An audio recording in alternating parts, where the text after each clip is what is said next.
Hey guys, what is up? It's Dusty here and welcome back to another crypto video, and this is very interesting. Take a look at this. Over $600 million got liquidated as Bitcoin's price soars toward $23,000.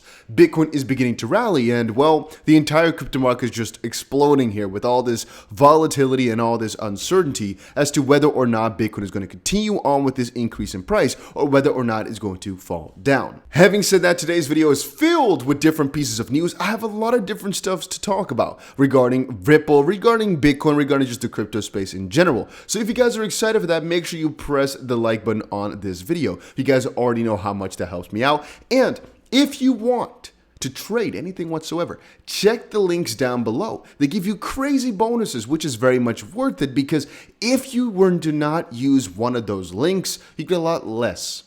You understand? Make sure you use a bonus link. It's bonus. Why not? Just letting you guys know. All right, just in. Bitcoin bottomed. Here's what Grayscale reports say. Let me just quickly give one thing out to y'all.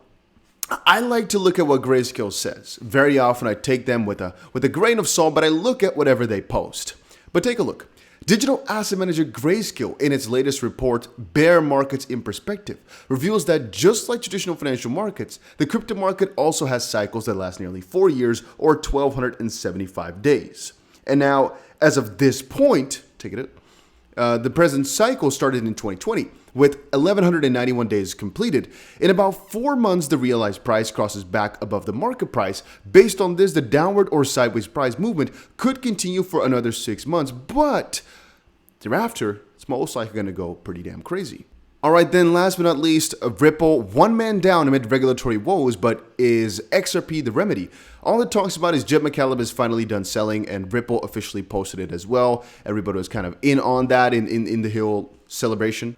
I was more so thinking about it in this way, like, why is Jed McCaleb still not getting any sort of lawsuit against him, or at least not in any sort of trouble? And Jad Deedon also was putting this up, like, hey, the fact that you're not going after Jed McCaleb, or XLM for that matter, is really peculiar, but it does show that your case is not as good as you might have imagined it would be. There's a couple other things happening right now as well, though, guys. This is Digital Assets Investor.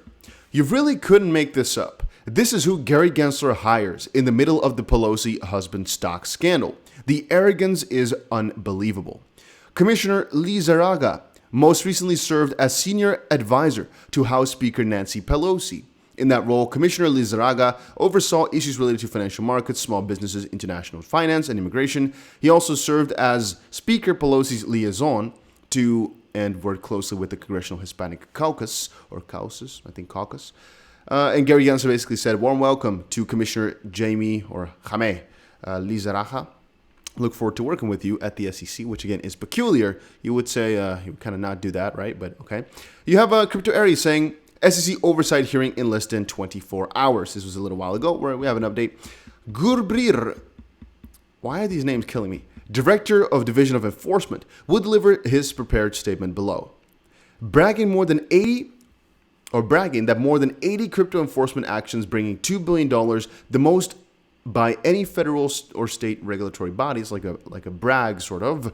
And Jeremy Hogan said to this, how many innocent lives were ruined and how many innocent people had part or all of their life savings destroyed by these enforcement actions? Or is this not part of the equation as the commission strives to arrive at an impressive number for Congress? Point being, they might, I just hit my table. They might be doing really good in terms of numbers from their enforcement, but how much was actually lost by the people? This is won by the SEC. It goes to the government's pockets, but how much went out of the individuals' pockets really? And how many of these were rightfully done so? Again, guys, I'm not trying to say that every single lawsuit the SEC puts up is bad. Again, if it's, for example, a lawsuit against Three Arrows Capital, which maybe turns out they were overexposed or making some illegal decisions or doing some really big shenanigans like this. Three Arrows Capital founders bought a $50 million yacht, allegedly, before going bankrupt with borrowed money. If that stuff is going on, hey, SEC, go right after them, go find them, slap them on the ass, tickle their pickles a little bit or something like that. But you guys understand where with XRP/Ripple, I think it's not the right way to do it.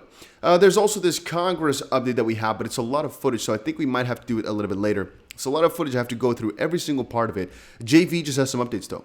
Well, what a way to start off. Division has determined that XRP is a security under an ancient Howey test. Let's quickly check this out if I can. Ooh, I don't have a headset. I'm not sure if I can actually listen to this. Okay, you know what? I'm going to do some trial and error here. I'm not sure if you guys can hear this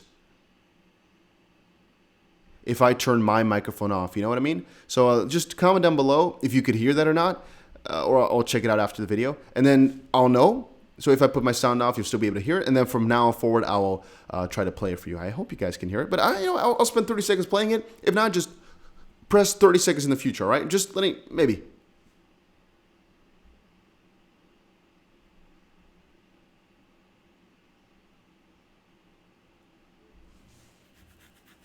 That's kind of awkward.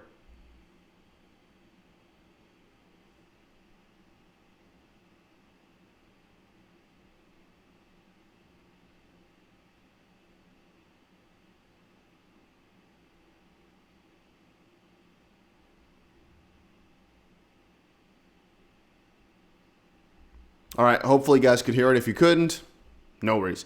However, this all comes into my plan, I guess, from the perspective of they have their own thoughts on XRP, which we don't agree with. And it keeps kind of bothering me in the sense of, why are they always bragging about it, saying, oh, it's this, it's that, when in reality, again, they didn't do after Jim McCallum. It's not really fair, but also the rule is so vague and it keeps being that way. Why? Why aren't they going for this rule book first?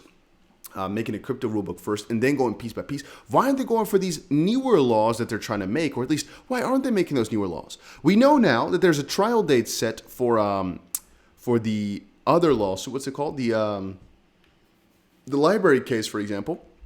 So trial is most likely going to also, get a lot new information out for the SEC v. Ripple case, as a lot of things will be discussed by the jury, I guess, or concluded by the jury.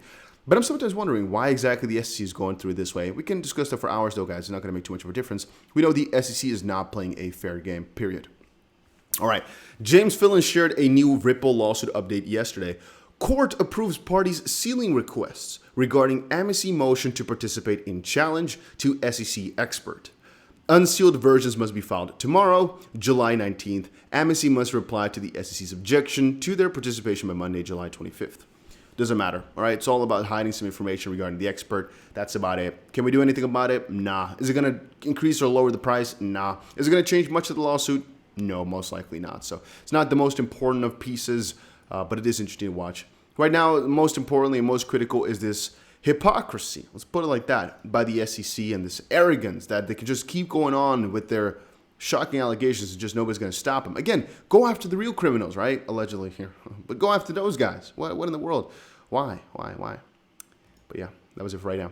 All right, guys, hopefully you all enjoyed this video. If you did, make sure you press the like button and subscribe to the channel. And I'll see you guys again in another crypto video, most likely later today.